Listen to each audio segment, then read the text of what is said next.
Well, this brings back memories.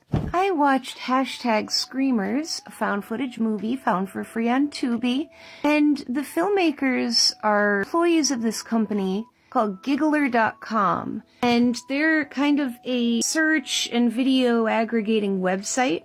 And the concept is that you wouldn't need anything other than Giggler.com. It's kind of how Google runs, but imagine if Google had YouTube on its homepage. I think that's kind of the sort of site that they've got. So they are always looking for new hits, new things to get them attention, and have the website go viral. And the video editor of Giggler.com gets a classic style screamer sent to him. It's done with all new footage. It's a modern picture, but it's a screamer. And screamers were a classic of the old internet. They're not around so much anymore, though I think The Nun did one, which is kind of great that they brought back the tradition of the screamer just to scare the crap out of people watching YouTube videos. That makes me happy. But they put this screamer up on their website because they're so impressed by it, and it becomes a huge hit. It blows up, goes viral, really is a boon to their website, gets a lot of people there. They end up receiving a second video, and once they receive that second video, which they put up on their site and also does really well, they want to contact the person who created the screamer so that they can get exclusive rights to this, because other sites have been posting it. You know, people do. So they managed to find a phone number in the metadata of first video, and they contact a woman who sounds really frazzled. And she isn't very helpful and talks about how Frances is going to be home soon and she has to go. And then she hangs up on them. So they don't get a lot out of her.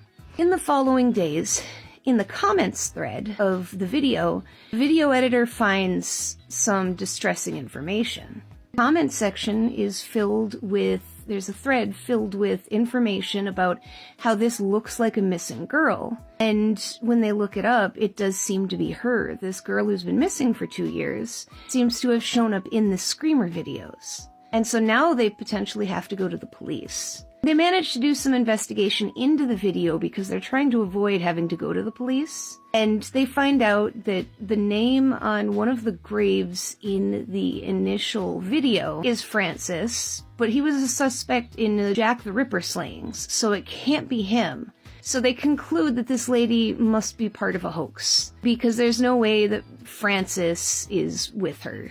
That Francis that they put in the video is dead.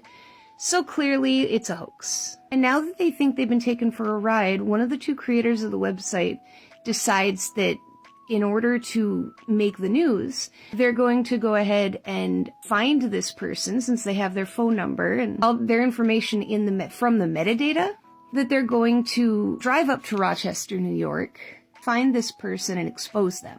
Now, that's a pretty stupid plan, but the core group of them go anyway.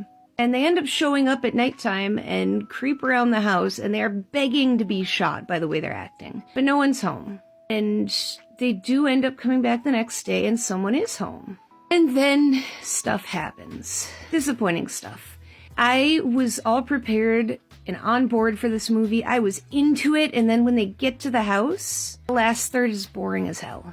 There are screamers, that's about it, but you can see them coming. Characters get killed off one by one by a screamer. We find out nothing about the screamer or Francis or the missing girl. He just pops up and kills people by screaming, and then they vanish, and that's it. It was disappointing. I really wanted to love this movie. And it's a really well put together movie. I think there's a lot of great stuff here. Our theme for today seems to be missed potential. It feels like there could have been a lot more to this film if they would have just thought a little deeper and dug a little deeper and not gone with the obvious, just, woo, scary screamer thing. They were so close to something, I feel, that was better than what it became. Still, I will give this movie now I'm rethinking what I was going to give it, because I liked this movie more than Fake Blood, and I gave Fake Blood a 2.5 because it is a competent movie. So I suppose that I should give this movie a 2.5 as well. I was going to give it a 2. We'll go with a 2.5 out of 5 stars. I would not suggest watching this film just because the last part does get so boring. It's a very unsatisfying conclusion.